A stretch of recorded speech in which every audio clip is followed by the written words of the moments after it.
1252 Sports Entertainment presents the one, the only, the One-Timer Hockey Show. Live with Andrew Faubert and Matt Bannon. So get your puck bunnies and give your balls a tug, because it's time to do that hockey. Let's do that hockey, baby.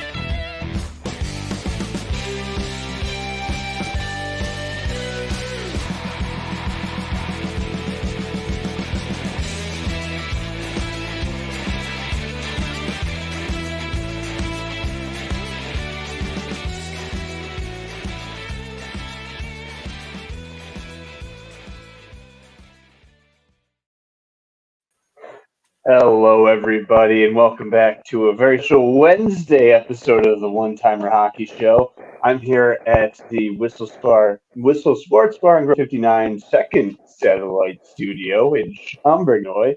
I'm Matt Bannon, joined by Andrew Faubert. Andrew, how are you doing today?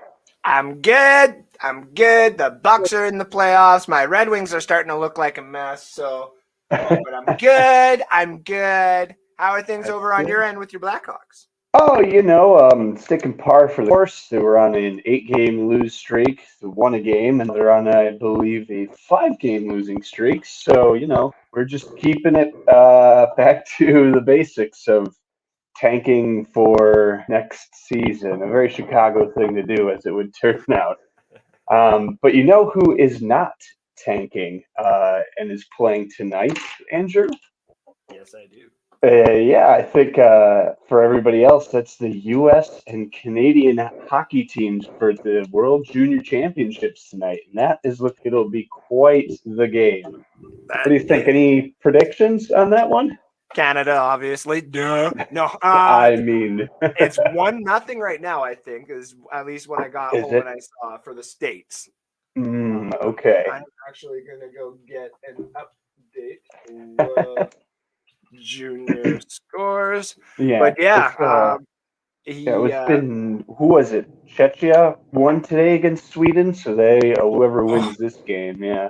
It is 2-0 United States currently. Right? Oh, there we go. That's what I like to hear. That's it was kind of weird looking back at the final game. US Germany 11-1, so they clearly found something to work on that team, which is surprising that it looks like Canada beat Slovakia in overtime.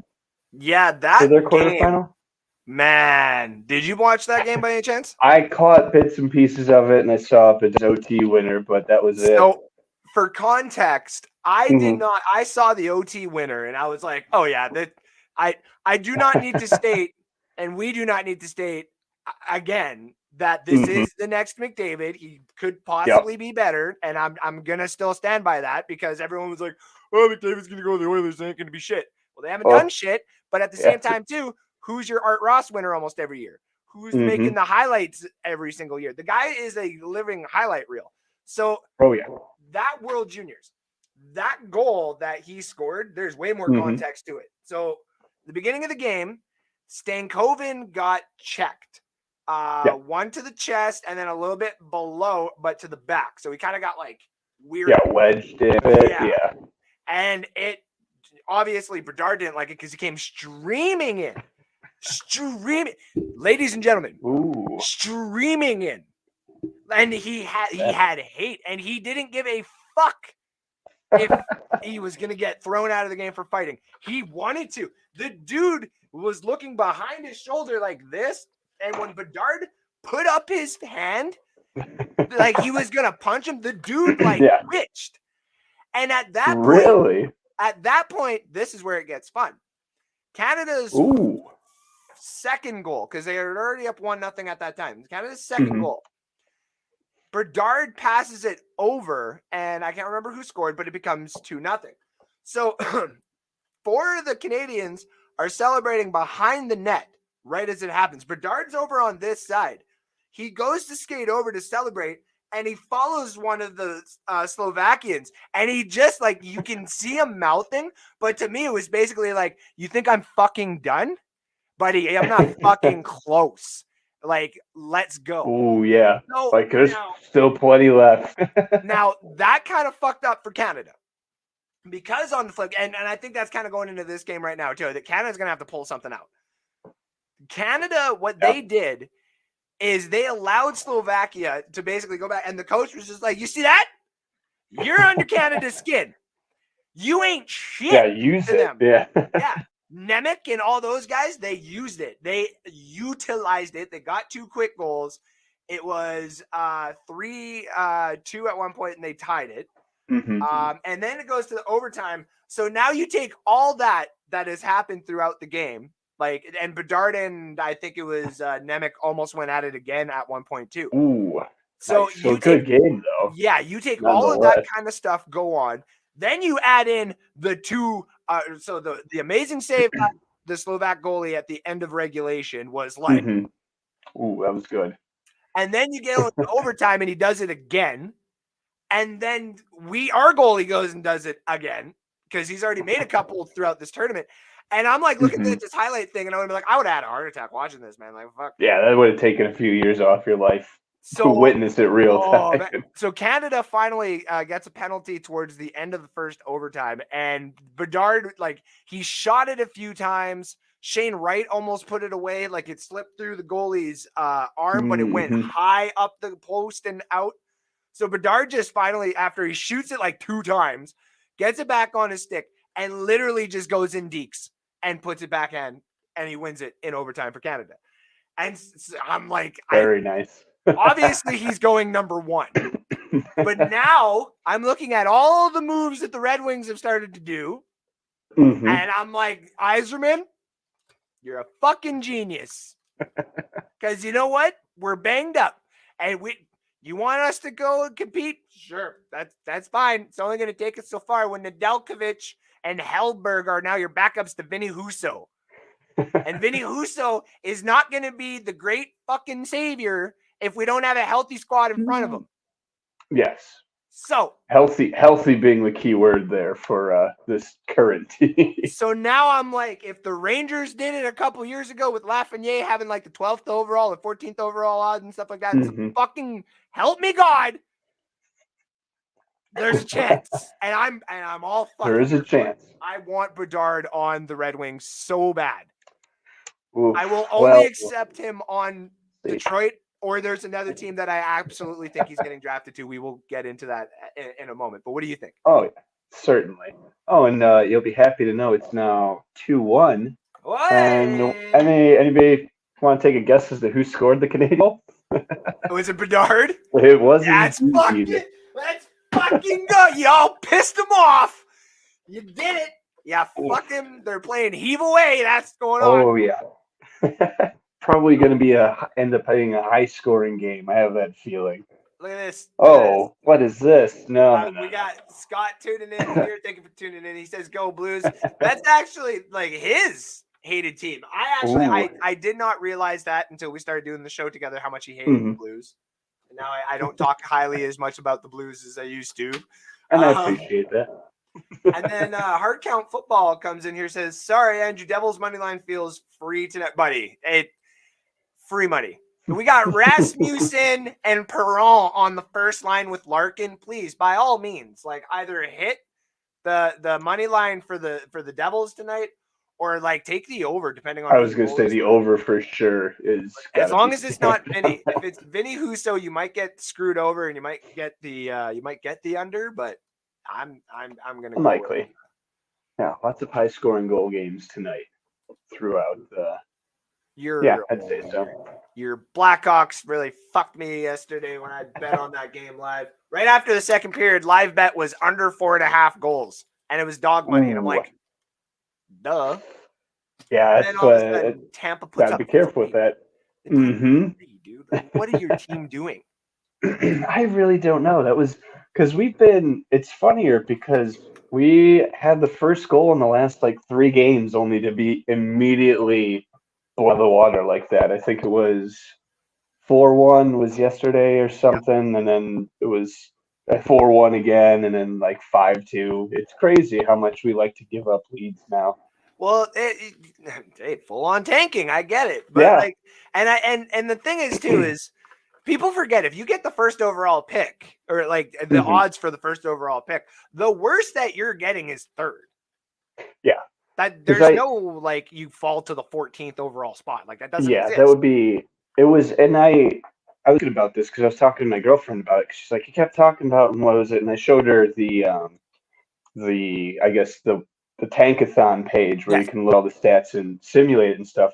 I didn't realize it goes in reverse order too. So it's not first overall pick goes first, it's 10th goes first. Yep. So those odds are always you look at them and they seem a little misleading. Yep. Because it's the chances of making it to the last pick that you get the first overall. Yep. So as it goes on, your odds get bigger, which is why it's really just it's inverted, if that makes sense. So if you have like a 1% chance at like 16, it means you have a 99% chance of being drawn first. Yep. Which is something that I guess a lot of people don't realize, which is why they're like, when you simulate the drafts and stuff, it always seems like the top pick is always 1, 2, or 3. It's rarely past that, and that's why. Because it's reverse picking order, which is good for me because it's looking like we're gonna keep that one. Though, okay. Do you want to hear my theory? I was coming up with this over the weekend. Yeah, certainly. Lay it on me. I think we already know where Bedard's going. I think so. Yes. Whether and it's not Chicago. I hate to be that guy. He's not going to go to the Blackhawks because the Blackhawks are already a set franchise, and they don't necessarily they can go back into irrelevancy, I guess you would say, for a few years, and they'll still quicker than expect. Yeah, but Bedard's going to the Coyotes. Yeah, so, I did a few more over the weekend too. Yeah, and I averaged them again. It's still that fucking team is number one. Arizona is on average the one that kept them for my simulations. I'm like, this is just awful. Take the whole hockey out of it. All right. Yes. Arizona. Pure business. Yeah, pure business. Arizona as a state, I guess you would say. Up here we call it provinces, and I'm sorry, but as a state, that's fair. you generate a lot of money through the people that live there, and even say kind of in the surrounding states when superstars come. So what I mean by that is Arizona's really done good with the superstar market. They don't necessarily do good in the whole rebuild market, I guess you would say. You still have fans. Like I have a buddy, like I have a co-host who's a Cardinals fan. I love the Coyotes of back in the day. That's just personally me. Yes. The Diamondbacks of back in the day as well for old school baseball jerseys. They're pretty dope. And then basketball, the Phoenix Suns now have a team where Chris Paul and Devin Booker are superstars. And that's what's finally won them the championship. That's what finally brought people into the arena. So Bettman owns that fucking team. And he's a part owner of the damn Coyotes. And that just keeps overshadowing everything. Whereas it should seem like if the Coyotes, if they don't have the first overall odds, they should not be getting Connor Bedard, because it would seem too like, you know what I mean? Yeah, very duplicitous of Bettman. Well, I guess not even really, because they would be expecting. I feel like most people expect, but in honesty, it'd be duplicitous of him to have it work out that way. So and it happened the draft with McDavid as well. Guy was supposed to either go to Buffalo, where he's gonna die. He had a chance to go to Toronto, but Toronto would be jumping too high at that point. And then that would be And then the Oilers were, I believe, second or third overall. I think they were third overall. And I told my fiance the other day, more than likely what happened in that was Gary Bettman went to the Oilers organization, like the owners were like, you can't keep sucking money out of these guys with a shitty arena. You're going to build an arena. We're going to collect money through Rogers off of the side, which is what we've been doing anyway. You're going to sponsor it through Rogers. You're going to say, fuck what your people say. You're going to spend the $4 billion. You're going to even make it look like a fucking hockey stick. I don't care. You're going to make it look cool. It needs to get done. Yeah. You're going to put it downtown. Or for relocation purposes, that team will get thrown to Houston and you'll never get it back. Because you can get Like we've seen, say, with the Jets got to come back and be the Jets, right? There's other teams that have gotten to come back and be themselves. But if you lose the Edmonton Oilers to the Houston market, that literally is already right off the bat for population 4 to 5 times bigger, just general downtown population. And then you put an arena there, you don't even have to sell it out all the time. It's an American market. It makes more money anyway. And with Houston, especially being also just not only a massive city, it's also a massive transit city, which I think a lot of people don't realize. Same thing with Vegas, although for different reasons. So it's the same thing with their team. They don't necessarily need a strong home market. Hell, everybody's in there, so they might as well just pop in if the tickets are the right price or if you've got enough people there. So same thing with Houston. Enough people are constantly moving through that city. I mean, and you've got a massive population, so you already have that as a perfect backdrop. Whatever team, whether they move there or starts up, is going to be doing pretty well. Well, they should. They have all the utilities for it and resources. And if you go and read the articles out there that always are like, relocation cities that are probably going to happen, Houston's always up there as like the number one because they had a market back in the day with the Houston Aeros. Obviously, the fact that Gordie Howe played there, you'll start to get some real OGs that'll probably come to hardliners. But at the same time, too, I think it kind of goes back into what I was saying with the Coyotes. It was like a fuck you to Edmonton. So you're going to get McDavid, and you might fuck up his career or whatever, and you might make him eventually go to Toronto. Who the fuck knows? But you've been given this chance. Yeah, you have it. Don't lose it. Yeah, because this is it. And we've seen, like, I don't know about you. I've seen the prices of hockey jerseys right now, and they're fucking ridiculous. They are pretty expensive at the moment. And why? That's a great question. Because the NFL jerseys are nice and cheap. They are. Respectively, of course. Yeah, well, yes, of course. Yes. But like that's the market for it. Is the NFL has money to take certain things out of that so that when the average kid is looking for a jersey of some sort, now you're starting to take it away from the Canadian kids. Because the Canadian kids all want their jerseys. But like, say for my fiance, she was like, it's like $365 before shipping. I don't know what to do. And I was like, don't. I'm like, don't. Do not start breaking the bank for a cider jersey like that. Like, I do not need it that bad. That's crazy. But the one time I think she got me the Brady jersey. That was probably like $150 to get here. That's it. Oh, that still seems pretty high. Maybe it's just the international, but that's crazy. It's the Canadian prices and stuff, of course. Right? But yeah, that's kind of what I pay, and I'm accepting of that. And now that's how it is. Yeah. Yeah. Now going back into that, the American market. Yes. Bedard, this is what I told a buddy who lives in Arizona too. He's like, so if this happens, do I buy a Bedard jersey? I'm like, yeah, and you buy 2, and you send me get one. A few of them. Yeah, and I'm gonna get him fucking signing that shit one day when he comes up to Edmonton. Which, by the way, if he becomes a Coyote, the average price for what Coyote tickets out here would probably be like anywhere between $90 and $145 in like the 200 rows for the Oilers there. That's now like.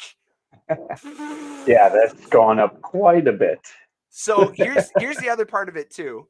They have no home. They have that 5,000. They have that mullet arena or what everybody keeps joking about, and I also like it. I think it's funny. The problem though is they need the new stadium. They need a new rink to play in. So it's pretty easy to convince the city of Tempe, Arizona, when you give them the next best thing in the NHL for the next 15 years. You give me selling like crazy. You give me arena for 25, 30 years. I give you this player basically foregone conclusion for at least 10 to 15. I was pretty interesting when we had talked about it. And I had mentioned that, he was going to be go to Tempe or whatever it was. And then the next time we talked about it, it actually went really well for some reason. I wonder if there's something there. Not to be a conspiracy theorist, but That's that would basically the definitely cherry on help top. convince. Yeah. It's Bettman being like, I will do this for you. I will fuck Chicago. No offense to you. I will fuck the Blue Jackets. We did it to ourselves, so. I'll fuck the Ducks. I'll fuck them Oh, all. that one's easy, yeah. Yeah, I'll fuck all of these teams and all of these owners just for you guys to keep my team here, please. And to make my pet project work. Yeah, absolutely. Speaking of projects, we got a couple of commercials here, ladies and gentlemen, from some people who've been doing some amazing things down here in Chicago. So we'll be right back in about 3 to 4 minutes time, right after a word from these sponsors. Stagecoach in Lockport has a unique menu from fresh salads and burgers to venison and steak sandwiches. We feature plenty of appetizers and desserts for a perfect way to start or end your meal. Come into our country western bar and dining room or relax outside on our patio sitting in the heart of downtown Lockport on State Street. We can accommodate both small gatherings and large parties. Offering 16 different beers on tap, frozen margaritas, an extensive bourbon and whiskey menu, and our famous Bloody Marys, you cannot go wrong at Stagecoach. And if you're feeling lucky, come try DJ Bingo on Tuesdays or our Big Pay slot machines all week. Stagecoach is located at 1028 South State Street in Lockport, Illinois. Everyone is a friend at Stagecoach. Hope to see y'all soon.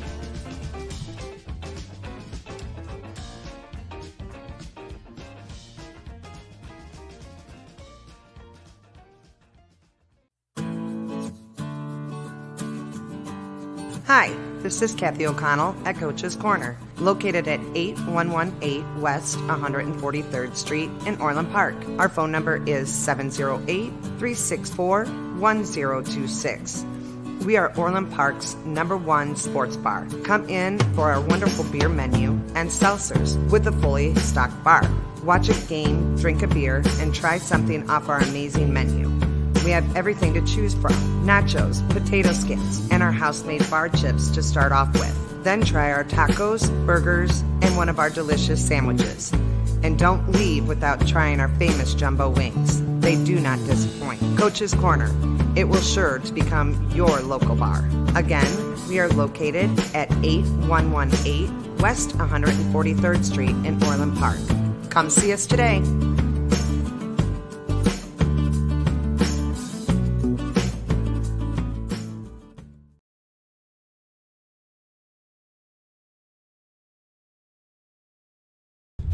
Hello, this is Paul from Nick and Ivy Brewing Company. We are located at 1026 South State Street in historic downtown Lockport, Illinois. We are very excited to be partnering up with the Fat Mike Chicago Sports Show as well as the 1252 brand because we are one of the few Chicagoland breweries that embrace sports and sports culture. Come in for a fresh brewed beer made right here in Lockport while catching the game of your favorite team. Stay for the live music that we have booked every weekend. Or just come for a cozy atmosphere to enjoy a good conversation with a friend, loved one, or complete stranger. Nick and Ivy makes you feel right at home no matter what the occasion is. Follow us on Instagram and Facebook by searching for Nick and Ivy Brewing Company. Visit our website for our up-to-date tap list or to go shopping on our online store at nickivybrewing.com. That's Nikivy brewing.com. Come in today for a fresh brewed beer born and raised in Lockport, Illinois.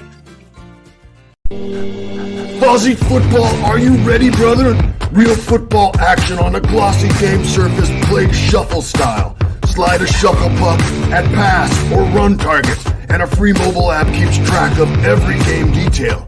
Easy to learn, but this game of skill is difficult to master. Take care of the ball, or turnovers will kill your drive.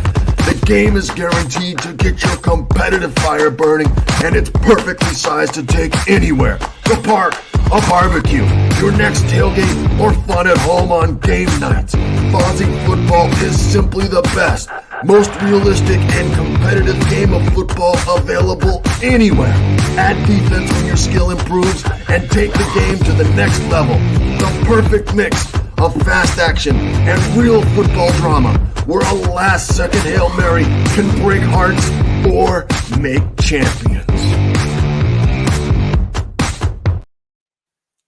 Welcome back, everybody, to the One Timer Hockey Show, coming to you from the Whistler Sports Bar and Grill 159, second satellite studio in Schaumburg, Illinois. Andrew and I were just talking about potential, I guess, not really collusion when you kind of control the whole thing yourself, but right? skullduggery. There you go. There's a word you can put in your pocket to get Arizona, the golden child of this upcoming draft, Bedard. And I think it's pretty. I think that's what we're going to happen, or what we're going to see happen. Unfortunately for me, but oh, There's a couple. I literally just popped into the call. There's a couple of our friends. Matt, is that water or vodka? oh yeah, this unfortunately water. You'd think about talking about the Blackhawks in this year's performance, it would be vodka, and I do not blame you. I wish it were. Trust me. He also goes, Blackhawks can't beat the Blues. That is Well, true. Well, this season so far, we have faced them 4 times. Two are preseasons. Preseason games were blowouts, and what was it, last Thursday? It was a 3-1 loss. So far, yes. At one point, we so far, could, yes. but there's a couple more. You never know. We'll see what happens. I don't expect any miracles, though. My buddy Jared comes in here and says, "What's a Detroit fan know about hockey?" He's a Toronto fan, so I at least know about. Oh, that's it. Yep. Cups and cups. Here's the guy. I tell you, this is my co-host. Chris comes in. Bedard will always be the second best, Connor.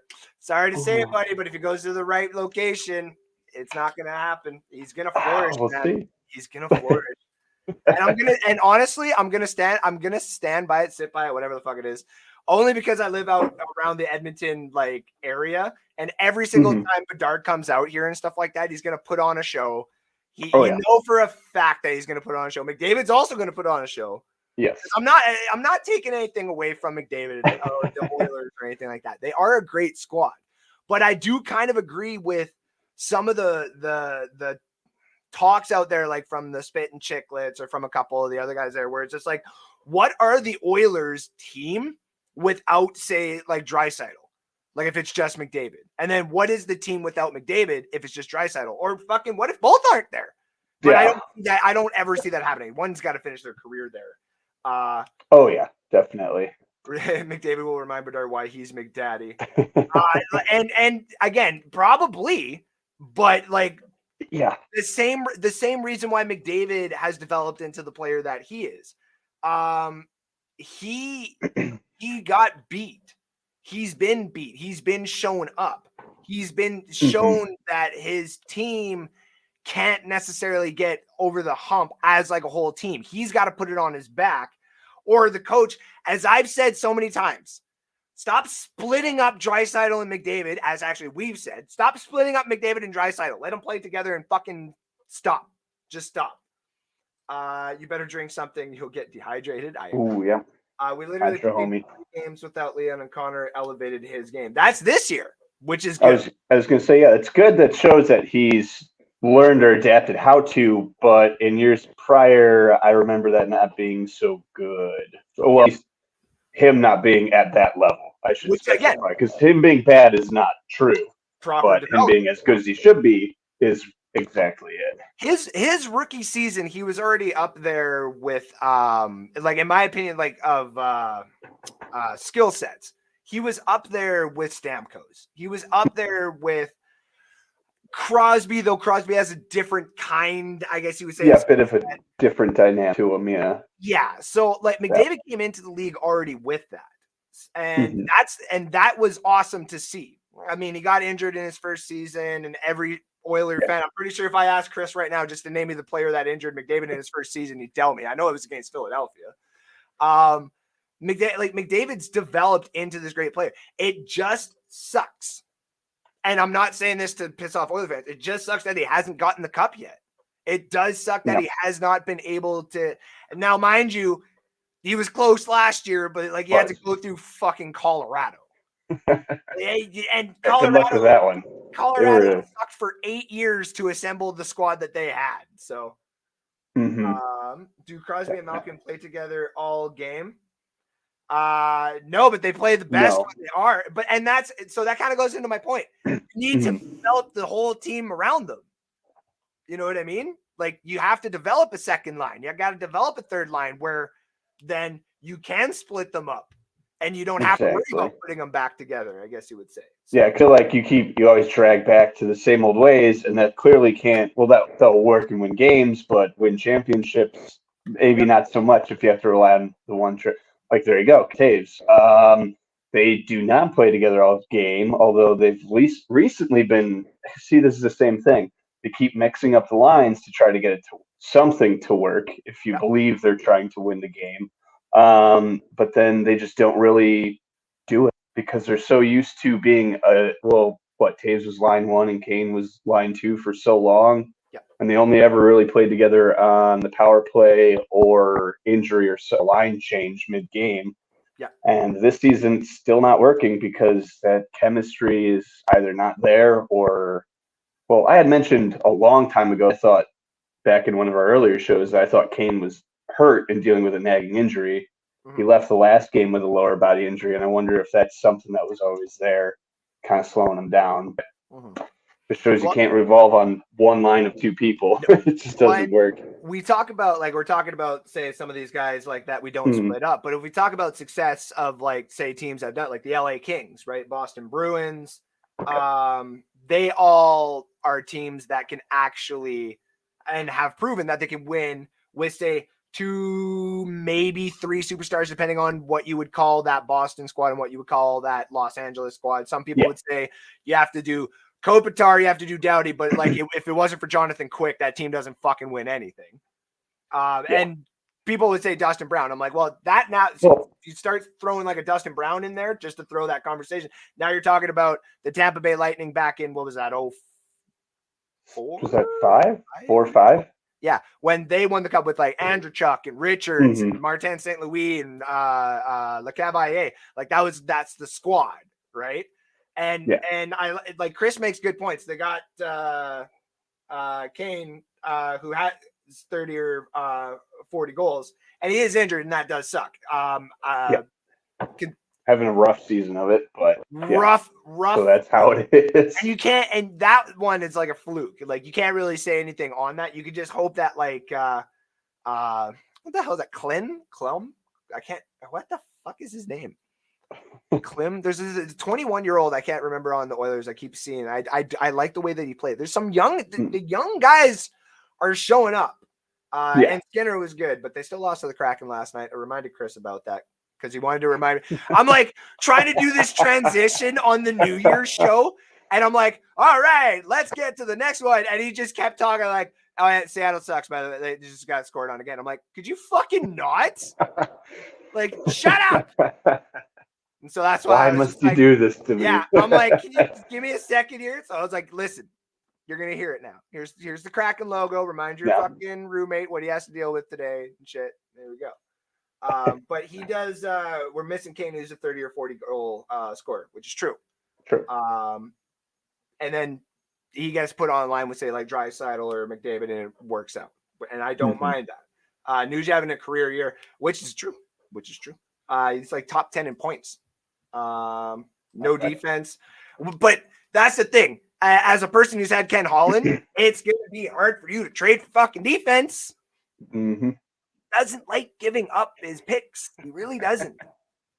I mean, that's not the worst, I guess, thing to die on, but at some point you're gonna have to realize that it's just going to be a necessity at some point, because otherwise you'll just ride that wheel of mediocrity because you can't really do anything one way or another. Yeah, that's gonna have to get lucky. That's the Red Wings right now. Honestly, I love the development we're getting. I truly do. There's so much talent on the Red Wings. The problem is we still don't know who's supposed to go where. Yep. And with the fact that Bertuzzi's still fucking injured. Nedeljkovic looked really good when he first came in. Now this nagging injury that he's had or something like that. A little bit. Like, and then Verona, this should have opened the show with this. How in the fuck do the Red Wings get away with dropping Nedeljkovic and Verona's contract to the minors? I saw that the other day. How the fuck? They just cleared waivers today. But I'm like, I understand that Verona might have some personal issues going on and like a bunch of teams aren't going to take it. But like if you are, say, the Edmonton Oilers, if you are the Colorado Avalanche, because they're dealing with a bunch of injuries. If you're dealing with a bunch of injuries, like say the St. Louis Blues, and I know you don't like to talk about the St. Louis Blues, but like they need the scorer, they need the sniper. There's a few of these teams out there that need the sniper. How in the fuck did this man clear waivers? How the fuck is Nedeljkovic the starting goaltender for the Grand Rapid fucking Griffins right now? That's a wonderful question. It makes no sense, dude. That's something you have to be in the boardroom, I feel like, to get privy to that, the reasoning behind it. Because it seems a little odd. How many GMs are scared to fuck with Steve Yzerman? Like, Steve Yzerman basically calls all the GMs like, I'm putting Verona on waivers. Anybody fucking touches him, I swear to God. Yeah, that's fine. Yeah, go ahead and do it. I'll literally swap in on every single one of the trades that you're going to make for a whole year, and I'll just offer another third, and I'll get the fucking trade. Like, yeah, that's what those future considerations are. Yeah, right there. And like, see, we even had someone just pop in here. Ray Leo says the waiver system is broken. How Verona clears is crazy. Makes no sense, man. I got nothing either because again. Like, is Yzerman sitting there at the Swedish game, get like his phone going off, and then being like, fucking Vancouver was looking at it, and he'd be like, yeah, tell Vancouver I'll trade for fucking Chikrin or the guy on Arizona that they're looking at there. It's like, okay, all right, cool. Yeah. Well, and if I'm a Red Wings fan, I'm like, can you fucking not? I don't want to give up anything until I know what the hell is going on at the end of the season. If we're in the playoffs, fucking give up the pick. I don't care because we're not obviously getting Bedard. Fucking do what you got to do. Do whatever you need to do to get in the offseason and start like going for the win. But if you miss the fucking playoffs and someone's offering you anything for that first pick before the lottery, might want to take it. Yep. They're sitting just out of the lottery right now, aren't you? No, we're in it still. Are you in it still? Yeah, we let me go to Tankathon here. Let's see. Did I do it wrong? Oh no, you are. You are rare. Interesting. Yeah, so it's like what we had talked about last time. You got to start deciding if we're going to go push extra hard or start pumping the brakes a little bit at the midpoint. How the fuck does Edmonton? How is Edmonton sitting at 13th overall odds? They got more points than me. I guess games played right now, but like, what the fuck? What the fuck? Yeah, I don't really know. I don't like that. But if you look at 4 games in hand, maybe the Islanders are going to miss the playoffs, and they're 22-15-2 right now. Like, if it were to end right now, yeah, that's ridiculous. Wow. And then all of a sudden, Connor Bedard gets drafted to the New York Islanders. Yeah, like, son of a fuck out of here with that. I mean, they also need an arena too, so like, gotta help them. It might in the short term. There's a few places I really don't want them to go. I don't want them to go to Montreal. Fucking I really don't want them to go to Montreal. Ugh. Yeah, I'm not too happy with Montreal either. So I'd prefer that didn't happen. I think he would pull an Eric Lindros if Philadelphia's name got called, and he'd be like, "Yeah, I'm not gonna play for John Gord's." Actually, I've kind of changed my mind. Never mind. I've cut off my own foot. That's silly, me. Oops. Whoops. Don't you hate when that happens? Don't you just absolutely like, wow, man? I cannot believe that. Another one that I would absolutely hate is the Ducks. I just no Ducks. And of course, like, just because me and you, like, I'm coming around to them, but still, fuck Chicago. I can't. And also fuck St. Louis, like, just because, right? Yeah. But like, honestly, if he goes to Ottawa, I'd be so mad. I'd be so fucking pissed because then, like, the Ottawa Senators market, like, what's his name? Ryan Reynolds would buy that team in a heartbeat, and people like us would like have to go to Ottawa and start up shows because it would just make sense. It would work. So it's okay for our potential futures, but bad for everything. I don't want to move to Ottawa. They got fucking truck convoys that go through there. Racist Canadians. No, I'm just kidding. I may not have agreed with the convoy, but it did do good in Canada, I will admit. Speaking of doing good for their respective countries, we got a couple of more quick commercials to get into to pay the bills, ladies and gentlemen. We'll be right back in about 3 minutes' time with a quick word from our sponsors. Be right back. Megaplex Sports Complex is a 78,000 square foot center filled with hardwood and turf. They have baseball rentals with batting cages, softball, soccer, lacrosse, gymnastics, cheerleading, cornhole, basketball, volleyball, and pickleball. It also features a bar and grill with the best pizza and beef sandwiches around. They cater to events such as birthdays, graduations, corporate parties, as well as memorabilia shows. Check them out at Megaplex Sports Complex, 15301 South Bell Road in Homer Glen, 708-966-4210.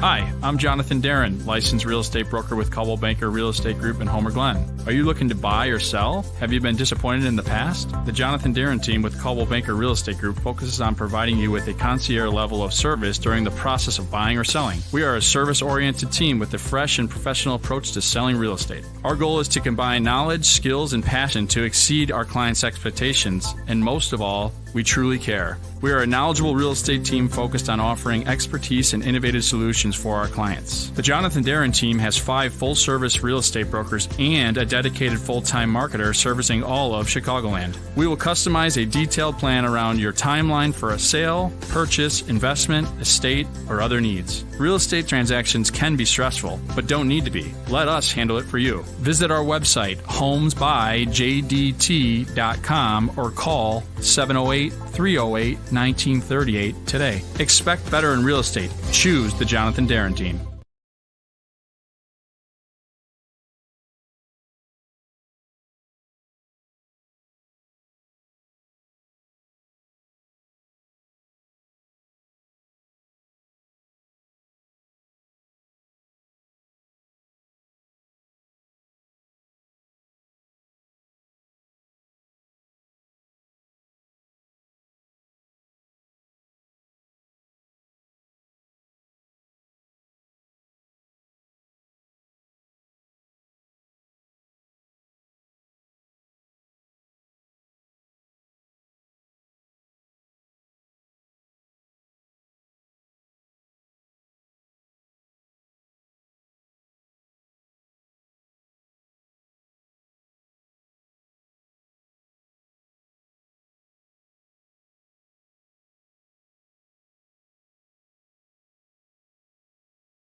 Welcome back, everybody, to the One Timer Hockey Show here at the Whistle Sports Bar and Grill 159 Second Satellite Studio in Schaumburg, Illinois. Andrew and I talking a little bit about everything. Again, Bedard and where he's going, potential collusion. But I do also have an update from the World Junior game between U.S. and Canada going on right now. Andrew, you seen any updates? You want to guess what the score is currently? No. Oh, okay. Well, then I'll just tell you. It's currently tied at 2 at the beginning of the second. Yes. That's what I said. Stankoven went ahead and got it in the first minute. Typical USA team, just giving it up. But still plenty of time. We'll see what happens there. A couple other comments wanted to get. Yes. I like this. Can Kim make a cameo? She can't make a cameo every time, man. If I could ever get Kim to pop up on a sports show for like an actual like thing, I think I'd be more impressed in my producing skills than anything, because like that would be hard pressed. He does make a very good point though. We had Mike fucking Smith in net against Colorado. David being beat is a terrible point. It's not him. Well, disagreed. Him being beat is not him. I will agree with that, but it's the team. And every single time that the team gets beat, it does seem that there is something that McDavid can improve on. Now, the problem is with that is every player, but he's going to be the one that gets scrutinized because he wears the C. He's supposed to be the best in the league, and he hasn't won a championship yet. That's why I'm still pissed off that we as the Red Wings, are the ones that lost to fucking Crosby and Malkin. They got them Fleury, and they got their fucking cup, and I'm like, ugh. So yeah, gross. Skinner is still a man rocket. Skinner is good. I do Yep. like Skinner's development. Colorado sucks because Kroenke owns them. Also true. He says also go Blues. No argument there. Oh. I agreed with that. Yep. I thought the Devils were going to grab him, which would have made tonight interesting. I actually agree. Yeah, both How- those points, yeah. How many undrafted players on the Devils are just like so fucking good, man? Like, it doesn't make any sense. Any good prospects in the wings? There's the Casper that we drafted last year. He is going to be one fucking great center. I've seen a couple of highlights of him and his stick handling. I'm not going to say that exactly whose it is. Okay. But he's starting to look like a proper mixture of like what Datsyuk could have done with the puck on his stick and what Patrick Kane does when he has the puck on his stick with speed. There's a perfect balance combo. And he's fast as fuck. Ooh, that's a dirty combination right there, yeah. Very fast. So he's the one, he's like the number one, though we have Simone Edvinsson, who's that 6'5" left defenseman that want to pair up with Sider. That bear of a man, I remember that. Yeah, he's 6th overall pick from a couple years ago, I think from the London Knights. So he's up and coming. I love Soderblom. I would get a Soderblom jersey if they weren't fucking $500 a piece. Very expensive, yeah, as we had talked about earlier. Yeah. And then there's obviously Sebastian Costa, who we took 15th overall 2 years ago, the goalie. He actually played in the town that I'm in for 3 years for the Fort Saskatchewan Rangers, which if you know me, I'm trying to find one of those jerseys signed somewhere. Like they exist in this town and I will fucking find it. I will be the owner of it and I will take such good care of that jersey. Like, they're all hiding from you. They know. I cannot wait to see what he can do. Because that's the other side of it is Detroit's building a team with a few guys who could be superstars, like the Tampa Bay Lightning squad from before, like we were talking about. I adding a Bedard to that just makes it so like you have to win a championship. Yes, so I think there'd be almost zero excuse if you're not. So you can't have all those developing players. You can't have all that money available. And the space and the veterans on the squad, Yzerman being your fucking GM, Lalonde being the coach. You can't have all that set up, throw Bedard into the mix, and say you can't win that's not going to win a championship in 7 years. Like, I would be pissed. I'd give it 6.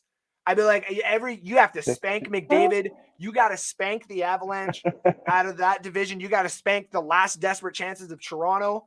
You got to spank this upcoming Ottawa team, this Buffalo team, this New Jersey team. You have to do all of that in 6 years. If you take this current Red Wing squad, throw Bedard into the mix with all the money that Detroit still has in the cap and the guys coming up in the system, like we're talking about here. Yeah, we're 6 years. 7 years, we win a championship. I'm mad that we didn't get it early.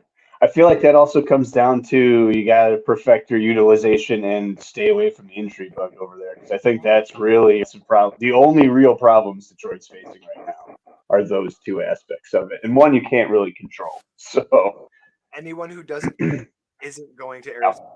Oh, yeah, and that's just it. That's exactly what we're talking about. Now, this is kind of funny. We're kind of end like towards the show on kind of like what I was saying with Detroit. Like if Bedard goes to the Detroit squad right now, I want 6 or 7 years. It's got to pick up. Yep. Looking at some of these other players in the Tankathon. Let's take a look, shall we? Yeah. You put Bedard on Chicago right now. How long does it take them to win a Stanley Cup? Or at least, we'll just say Stanley Cup. 4 years, I'd say. 4 years. 4 years. They're better at that point. For the same reason, like we've got, again, I think that would convince a few people to stay in Chicago. That'd be worth it. We have traded away so many people for prospects that it might be worth starting some of them to get them up out of either Rockford or wherever the hell they're currently, to get them to play together to develop an early kind of chemistry, which is what we had talked about a few weeks ago on what team do you think would be the best, and I think that would accelerate it too. Yeah. And with the losing, you'd gain more experience, like that physical experience, quicker than you would just getting on by winning. Yeah. Which I had mentioned briefly before too.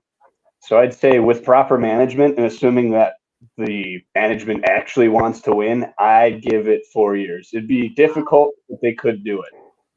They could. Not saying they will. They could potentially do that. Also, I mean, we don't have – would be the fiercest direct competition to us would be – well, probably the Blues. And they're currently a better team, but they are also struggling. So if we got that, as everybody else around really collapses again for a variety of reasons, whatever it be, cap space, hell, I know a few people are starting to feel that, or just aging players with not ready replacements, I think we would be able to take advantage of it. Fair enough. They would really have to want it. If they didn't, then I would say we'd be lucky. If they didn't want it or they played with the same attitude, I'd say we'd be lucky if we got it before 2030. If they cared, 4 years. If not, maybe 7 or 8. So here's well, I make this actually a little bit better because now I'm just looking at all these teams that are in here, right? So if Bedard goes there, do the Blue Jackets get a cup eventually? Do the Blue Jackets as a team eventually under Bedard get a cup? Do you think? I think it'd be pretty possible. I would take longer though. Oh God! From what I've seen from the Blue Jackets, 10 years. I would, at least another years. Decade. Yep. Just because I don't really understand what their philosophy is on team for the most part, so I don't get it either. I could honestly not make a solid bet other than past a decade. I would be very surprised if it were.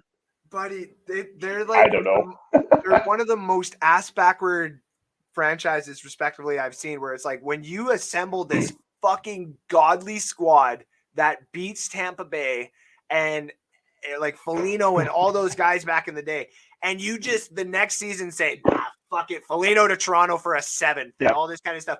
Bro, those is your captain. Like, okay, we're going to fix it by trading for Line-A. So we got some scorers in here. You're not ready to do that. Like, no, you don't have anything to back them up now. Now what do you do?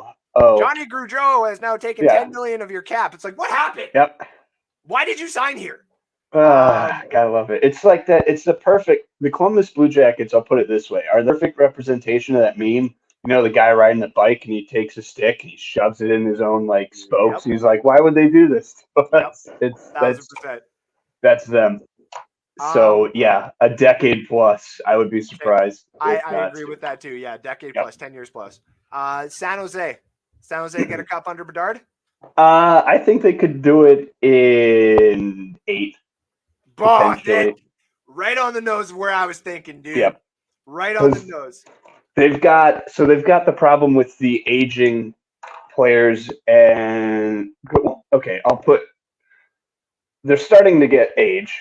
Related problems. Their cap is okay from what I recall. They're starting to bring people up, which is good. So that change of the guard's about there. They just need a better plan. They got a lot of youth in that fucking development too. And I think that is their biggest strength and weakness. That will take longer to get everything in place. But once it is, that would be quite a force to reckon with. Now, right off the bat, too, like he gets Hurdle and Meyer on each side of him, too, like for a front line. Fucking lock that in. Lock that fucking in. Figure it out between you guys. Do whatever it takes to get good chemistry and just go. See what happens. And I agree because the organization of San Jose would realize probably about 3 years after they would get Bedard in this situation. Okay, Carlson is great, but we need to get a younger version of Carlson. Exactly. And we need to get, you're going to love this name, we need to go get a Johnny Oduya. Oh yeah, there we go. You're gonna need a Johnny Oduya. I see exactly what you mean with that too. Yeah. That makes perfect sense. You need a Johnny 100%. Oduya. If you could find a fucking By Gooflin, I know that's not his actual name, but you go find fucking By Gooflin, another one of those guys in the league. Yeah, you go find those two, sign them, put them on that squad, and enjoy. You essentially have a different version of the 2010 Blackhawks right there, and that team did well. Yep. Oh yeah, absolutely. Younger prospect with big fight. Canada! Oh no, let's see this. Go 3-2, baby! Oof, gross. Well, you know what they say, pride before the fall, right? So we'll let you guys get comfortable. It's Fantilli too. So it was, the second overall pick in this upcoming draft. So regardless, Chicago's getting a good look at one of our guys. Yep. Don't know which one it's going to be, but it will be one of them. Now, this is actually a good transition quick before we get for tonight. We'll talk about the Arizona Coyotes again, just because we were kind of talking about them. Logan Cooley was the guy who opened up the scoring for the United States in this game. He is what the Coyotes took at third overall last year, I believe it was. Mm-hmm. He is apparently the next Patrick Kane. And I've watched him play, and he looks pretty fucking good. So now the question becomes, same thing. Connor Bedard goes to the Phoenix Coyotes. Which is what quite a few people are thinking is going to happen. Does he win a cup? This is a difficult one to answer. I would say probably. Okay. And it's just because you can have all of this, which the Coyotes are looking like we'll be getting. The only problem is, again, they don't know what to do with it. They couldn't even, because we had this talk before about, like, is their marketing that terrible? Well, yes, it is. They constantly bailouts from everybody. They have to be at ASU's stadium, which they can't even sell that out. So it's funny. If you get the Kingdom, I don't think they could upkeep it, honestly. So if they do manage to get a cup, it would be a little bit down the line. They'd have to actually stop being a feeder team / wheelhouse for everybody else's players to be like, all right, we're hitting cap like space. Send them the Coyotes. We'll get them back in like 4 years for another couple of picks that we're never going to really use for Arizona because they can't do it either because they can't the greatest. Although they've been getting better lately. I would say if they tried, they're damnedest to win if they got Bedard. 6 years, maybe they'd be able to before the decade goes out. But I don't think they could do more than that. Because I have not seen it. So this is what I would think. I think it would be 16 years. 16? Okay. and the reason why is I bet you any money that, like, if Bedard got there, it would take about 2 years, 3 years for a lot of the youth that's in there to finally start making the roster. Through. Logan Cooley, Geike, Lamoureux, Soderstrom is another one there too. There's another one that I'm forgetting. Whoever they draft in the second round of this draft, their goalie. I know they got a goalie in the system too. Yes, they do. My point would then be, like, they would have a chance at making a run if they stayed, obviously, in the state of Arizona at a free agent like Austin Matthews. And I think that that team would be so competitive, it would be almost just like the Toronto Maple Leafs for about, say, 8 to 10 years. Where like Matthews retires, say a Coyote, that he finishes off his career. He's pissed off he hasn't won a cup, like whatever, but he's still one of the best American players of all time. One of, not the. He plays on that team. But he goes down. And the bitter taste in Bedard's mouth of ownership, not knowing what the fuck to do. Clearly. The fact that they've been so close. Yeah, they've been so close. Having been to the conference finals a couple of times, losing to you guys to go to one of those Stanley Cups. Yep. the ownership eventually changes because we'll just say a certain someone passes away who is part of that ownership. And eventually some other people get in there. They ask Bedard, what's it going to take to stay here? And he says, what can we make you the face of this now and forever, ideally? And he says, instead of just making this a flashy thing to sell tickets, I need you to do your job and put a fucking team around me. So Lamoureux, I bet you any money that the 3 guys that they drafted last draft would still be a pillar. Like they would still keep Cooley. Oh, absolutely. Lamoureux would probably be like the best fucking throw him out there and start tossing your body out. And Morgan Geike goes out there and does it too. But they would have to get more. And I think they would need that. Yeah. That's why it would be, again, if they did it, they'd have to try really hard, essentially do a 180 on whatever they've been doing for the past couple decades and get really, really lucky in the postseason. But yeah, that's the only way I can see them winning relatively soon. Else, it's like you said, they're going to be like the Blue Jackets, except with an actual clear path to win, instead of the Blue Jackets spin the wheel and throw a dart and see what happens. Like, oh, look, good draft pick. Who's that? Yeah, let's you. Perfect. All right. Yes. All right. I think that just about does it. Wrapping it up here for our One-Timer Hockey Show Wednesday edition. I've had a lot of fun. Thank you, everybody, for tuning in. That's pretty much the show, other than one more Let's Go USA. They'll come back in the third and then make the gold medal game. We're just double checking the score, making sure we didn't score again or anything like that. It is still 3-2. It is still 3-2. So much love to all the people in the comment section tonight. Absolutely. Go Canada, all that fun stuff. And share this out. Tell everybody we got a hockey show going on here at 1252 Sports, and we'll be back next week for some more. Absolutely. Have a good night.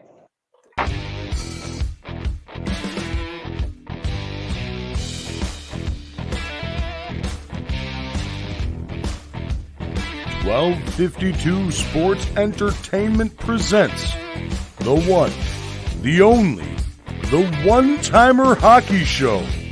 Live with Andrew Faubert and Matt Bannon. So get your puck bunnies and give your balls a tug, because it's time to do that hockey. Let's do that hockey, baby.